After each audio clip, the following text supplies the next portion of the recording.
Hello my friends, मेरे दोस्तों, है ना, मेरे प्यारे प्यारे विद्यार्थियों, है ना।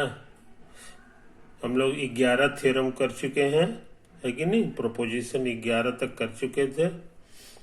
आज 12वां करने जा रहे हैं। 12वां करने जा रहे हैं। वैसे हम बता दें शुरू में ही कि बहुत से लोग जिसको हम प्रोपोजिशन 11 कहते हैं और जिसको प्रोपोजिशन 12 कहते हैं, ये आपस में बदला हुआ है। कुछ लोग 11 को 12 कहते हैं और कुछ लोग 12 को 11 कहते हैं। समझे, ऐसा कभी कभी होता है, दोनों अड़ोस पड़ोस में है ना। क्योंकि इसको साबित करने में, न 12 को साबित करने में हमको जो है 11 की जरूरत पड़ती है, न 11 को साबित करने में 12 की जरूरत पड़ती है। इसलिए इनका जगह इधर उधर भी कुछ लोग कर देते हैं। ये चीज है, उससे कोई हर्ज नहीं है। 12वां सवाल क्या है सो समझ लो। इसमें गिवन ग्रीन कलर का है कि नहीं। ये एक लाइन दिया हुआ है ए बी, और उस पर एक सी पॉइंट दिया हुआ है। दो चीज दिया हुआ है, एक लाइन दिया हुआ है, एक पॉइंट दिया हुआ है। सी इसी पर रहना चाहिए, बाहर में नहीं रहना चाहिए, ठीक है। हालांकि 11 में भी यही चीज था, लेकिन सी बाहर था, है कि नहीं। तो बाहर वाला भी बन गया। अब अंदर में है, तब की बात हम कर रहे हैं। समझे कि नहीं। हम क्या चाहते हैं सो समझ लो। हम चाहते हैं यहां से सी से एक लाइन गुजरे। सी से एक ऐसा लाइन गुजरे जो इस पर परपेंडिकुलर हो। समझे, इस पे जो लाइन खींचेंगे वो परपेंडिकुलर होने के मतलब हो गया इधर का एंगल और इधर का एंगल बराबर होना चाहिए। समझ गए, यही तो है। कोशिश करें कंस्ट्रक्ट करने के लिए। कंस्ट्रक्शन यहाँ पे है कि नहीं, यही चीज है। तो कोशिश करते हैं। देखो, यही हम फिर से तस्वीर बना लिए, उतार लिए हैं। ए बी और सी हमारा यहाँ पे,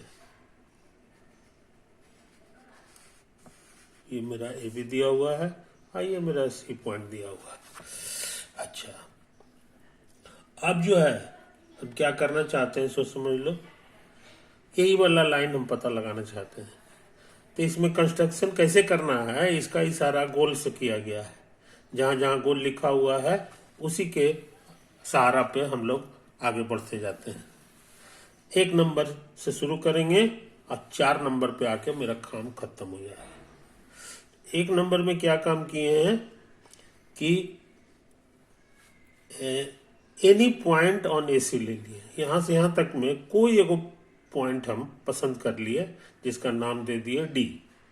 यही मेरा पहला काम है, ठीक। अच्छा, अब उसके बाद जो है दूसरा काम में क्या है, ये देखो, ये सर्किल बनाया है। दूसरा काम में सर्किल है जिसका सेंटर मेरा ये है, यानी कांटा यहाँ पे रखना है, और रेडियस है सी डी, यानी यहां से यहां तक उसको फैलाना है कि नहीं। अब कांटा को रोकते हुए इसको घुमा दोगे तो तुमको ये सर्किल मिल जाएगा, है कि नहीं।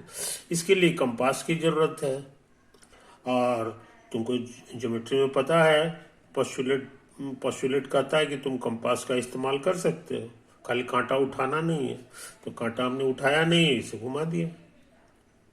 तो ये काम वाजिब है, ऐसा हम कर सकते हैं। अच्छा, इसको करने से क्या होगा कि ये हरा लाइन को कहीं न कहीं काटेगा। तो जहां पे काट दिया उसको हम लोग नाम दे दिए ई, है कि नहीं। ये पहले से नाम पड़ा हुआ था। अच्छी बात, तो ये भी मिल गया, ये भी मिल गया। 2 काम हमने कर दिया। अब सुनो, ये वाला टुकड़ा, लाइन का टुकड़ा। अब प्रोपोजिशन 1 याद करो। प्रोपोजिशन 1 कहता था कि आप किसी भी टुकड़ा पर इक्विलैटरल ट्रायंगल बना दे सकते हैं। क्या कहता था, किसी भी टुकड़ा पर आप इक्विलैटरल ट्रायंगल बना दे सकते हैं, है कि नहीं। ऐसा हमारा जो है, देखो हमारे पास अभी भी है एक जो है प्रोपोजिशन 1, इस पर हम लोग कर सकते हैं। तो इस बात को समझ लो। तो हम सोचते हैं कि इक्विलैटरल ट्रायंगल बना ही दे, तो ये इक्विलैटरल ट्रायंगल बन गया। तो हमको जाहिर है एक नया पॉइंट मिलेगा एफ, है कि नहीं। यहाँ लिख दिए हैं बाय प्रोपोजिशन 1, तो ये इक्विलैटरल ट्रायंगल बन गया। अब मेरे पास ये भी पॉइंट है, ये भी पॉइंट है, ये भी पॉइंट है। इक्विलेटरल होने से क्या होगा कि ये सारे साइड्स इक्वल हो जाएंगे, ये सारे साइड्स इक्वल हो जाएंगे। जितना बड़ा ये रहेगा उतना ही बड़ा ये रहेगा। बात समझे जनाब? तो इस बात को हम लोग समझ लें। अच्छा, और यहाँ पर एक चीज और देख लो, ये चूंकि सर्किल है और इसका सेंटर है तो ये रेडियस हो गया, ये भी रेडियस हो गया। इसका नाम ए दे दें तो ये भी ए हो जाएगा। यही हम यहाँ लिख दिए, सी डी और सी सब के सब बराबर है। समझे? तो इस बात को समझ लें। अब उसके बाद क्या करें?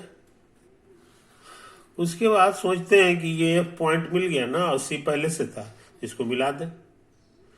समझे कि नहीं? तो एफ पॉइंट मिलना हमारा तीसरा काम हो गया, अब मिलाना चौथा काम हो गया। समझे? तो हमको लाइन मिल गया। This is the required line. यही लाइन है जो इसकी तलाश में हम लोग थे। यही इस पे खड़ा लाइन हो जाएगा। अब इतना ही साबित करना रह गया कि ये एंगल और ये एंगल दोनों बराबर है, दोनों बराबर रहती है, राइट एंगल बन जाएगा, कहलाएगा, है कि नहीं? यही तो बात। It suffices to show that angle F C D is equal to angle F C E. Suffice के माने पर्याप्त। सफाइस वर्ड हम लोग का मैथ में खूब यूज करते हैं। इसका मतलब होता है पर्याप्त। पर्याप्त भी कह सकते हैं या काफी भी कह सकते हैं।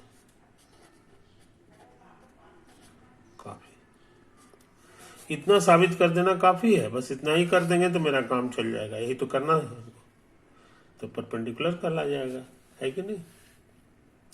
ओके, कैसे साबित होगा सो समझ लो। कैसे साबित होगा सो देखो यहां पर हमारा एक ट्रायंगल बन गया है। एक ट्रायंगल बन गया है एफ डी सी, एक और ट्रायंगल बन गया एफ सी ई।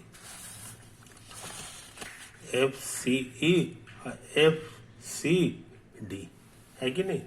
दोनों ट्रायंगल का मुकाबला कर दें। मुकाबला करें तो चूंकि एफ सी दोनों में है तो ये तो सेम चीज हो गया, है कि नहीं? और सी डी और सी ई, सी डी का नाम हम ए दिए थे और सी भी मेरा यही था, है कि नहीं? ये भी रेडियस है इस सर्किल का, ये भी रेडियस है, तो ये आपस में बराबर हो गया। तो दो नंबर के बराबर हो गया, है कि नहीं? अच्छा, अब तीन नंबर के बराबर है, एफ डी और एफ सी, क्योंकि इक्विलैटरल ट्रायंगल था। एफ सी है कि नहीं? कुछ ये जी नहीं, एफ डी और एफ ई दोनों बराबर है। एफ ई और एफ डी, समझे? तो तीन नंबर के बराबर हो गया, तो कोरस्पॉन्डिंग साइड्स इक्वल हो गए। तो हमको लगता है कि हमारा एक थ्योरम था एसएसएस थ्योरम। उसका शर्त भी यही था। देखो ये 8 नंबर है, कहता था कोरस्पॉन्डिंग साइड्स इक्वल होंगे 8 नंबर में, तो ये दोनों कन्ग्रुएंट हो जाता है। तो ये दोनों ट्रायंगल हमारा कन्ग्रुएंट हो गया, ट्रायंगल एफ सी डी और ट्रायंगल एफ सी ई। समझे? यहाँ कौन किसका जोड़ीदार है ये इशारा कर दिया गया है। एफ और सी, एफ का जोड़ीदार है कि नहीं? और सी का जोड़ीदार है और डी ई का जोड़ीदार है। डी और ई एक दूसरे से बदल सकता है। अब एंगल बना ले, एंगल एफ सी डी, तो यहाँ एंगल एफ सी ई लिखाएगा। समझे? अब देखो लगता है काम हो गया। यही तो हम प्रूव करना चाहते थे। F C D F C E यही दोनों बराबर हो गया, तो इसे कहेंगे कि इस पे खड़ा हो गया, ये परपेंडिकुलर हो गया, है कि नहीं? तो यही कंस्ट्रक्शन हम चाहते थे कि हमारा सी पर जो है एक खड़ा लाइन जो है मिल जाए। यहाँ लिखा हुआ है we want to draw a line through C which is perpendicular to A B. Done. इसी से ये वाला काम हो चुका है कि नहीं? अच्छा, अब जल्दी में एक काम और करना चाहते हैं। इसका नाम है प्रोपोजिशन 13। 12 तक का काम हम कर चुके हैं, समझे कि नहीं? 30 में क्या गिवन है ये हरा लाइन से शो कर दिया गया है। एक लाइन ये है और एक लाइन ये है जो इस पर लदा हुआ है। ये दोनों कट गया है बी पर। यहां हमको क्या साबित करना है, सो समझ लो। एंगल ए बी सी यानी इधर वाला, एक और एंगल है plus angle A B D, A B D ये वाला, समझे। कहता है दोनों को जोड़ दो, जोड़ दो तो राइट एंगल कैसा होता है तुमको पता है, तो वैसा वैसा दो राइट एंगल के बराबर हो जाएगा ये, समझे। ये बहुत इंपॉर्टेंट थ्योरम हो गया। ये कहता है कि ये दोनों का जोड़ जो है दो राइट एंगल के बराबर हो जाएगा, समझे कि नहीं। एक राइट एंगल कैसा होता है तुमको याद है, खड़ा वाला है ना, तो वैसा वैसा दो राइट एंगल के जोड़ के बराबर हो जाएगा। तो इसके लिए कंस्ट्रक्शन करें, तो कंस्ट्रक्शन का काम यहाँ किया गया है। ये देखो यही मेरा CD दिया हुआ है, ये B है और ये टेढ़ा लाइन BA है। पहला कंस्ट्रक्शन ये किया गया कि ये वाला लाइन हम लोग खोजेंगे। अब पूछोगे ये कैसा लाइन है, तो ये खड़ा लाइन है। ये अभी थ्योरम किए हो, प्रोपोजिशन नंबर 12, प्रोपोजिशन नंबर 12 मेरा यही था, समझे। कि आपको अगर पहले से दिया हुआ कोई लाइन है, कोई पॉइंट है, तो यहाँ पे आप एक खड़ा लाइन खींच सकते हैं। तो हमने खड़ा लाइन माने परपेंडिकुलर लाइन खींच सकते हैं, तो हमने खींच दिया। यही मेरा पहला काम है, इसका नाम है BE, समझे। अच्छा, चूंकि ये खड़ा लाइन है, ये प्रोपोजिशन 12 से आया है, देख लो यहाँ लिख दिया है कि नहीं। ऐसा हम कर सकते हैं। खड़ा लाइन का मतलब होता है कि इधर का एंगल सब बराबर है और उसका नाम है वन राइट एंगल, तो वही हम लिख दिए।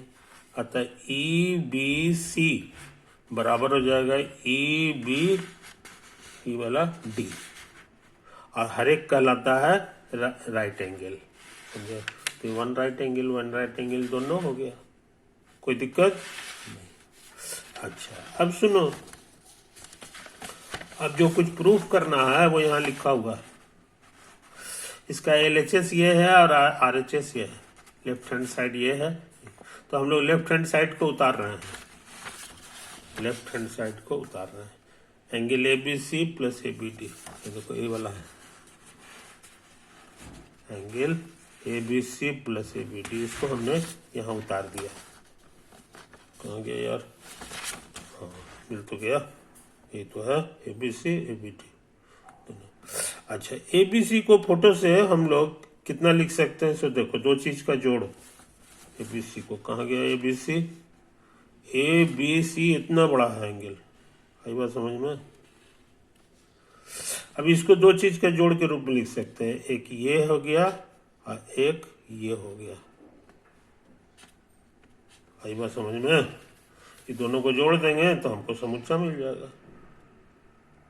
तो इसका नाम क्या क्या है, सो देखो ये कहला जाएगा CBE, तो वही हम लिखे हैं CBE, और दूसरा लिख दिए हैं EBA, तो देख लो EBA, ये वाला, ये इतना सा आ गया और ये इतना सा आ गया, दोनों को जोड़ेंगे तो हमको समुच्चा मिल जाएगा।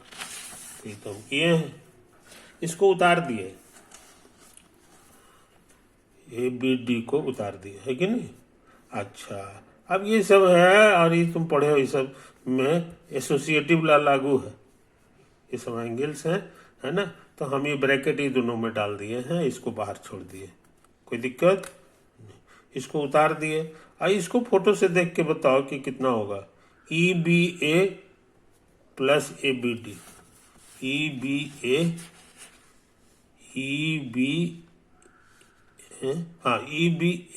मतलब ये वाला, आप प्लस AB कौन से लिखा हुआ है, हाँ प्लस ABD का मतलब हो गया ABD, ये वाला, समझे। कहता है 1 नंबर और 3 नंबर, दोनों का जोड़ कितना होगा, तो हम कहेंगे पूरा हो जाएगा। पूरा का मतलब हो गया, ये लिखा हुआ है हमारा, कितना लिखा है, E है, EBD, समझे जनाब। तो ये ई बी डी के बराबर हो जाएगा। कहने का मतलब ये वाला चीज हमारा हो गया ई बी डी के बराबर। समझे? थोड़ा सा फिर से देख लो, ये मेरा ई है, बी है, डी है, तो ये पूरा आ गया। अच्छा, अब कहाँ गया ये? अब इसको छोड़ दिया। ई बी डी के बारे में पता है, ये वन राइट एंगल है। देखो यहाँ लिखा हुआ है, ई बी डी बराबर वन राइट एंगल। तो वन राइट एंगल हमको मिल गया। अब सी बी ई को उतार दिए। अब सी बी ए को हम पलट के लिख सकते हैं, इसका जगह हम लोग चेंज कर दें तो मतलब बदलता नहीं है। बीच में बी यहाँ भी है, वो यहाँ जगह चेंज, तो ई बी सी हो गया, है कि नहीं? अच्छा, ई बी सी हो गया, है कि नहीं? अच्छा, अब ई बी सी कितना है एंगल, ये हम जो लोग जरा देख लें। खुशी की बात यह है कि एंगल ई बी सी भी वन राइट एंगल है। समझे? ओके, तो लगता है काम हो गया।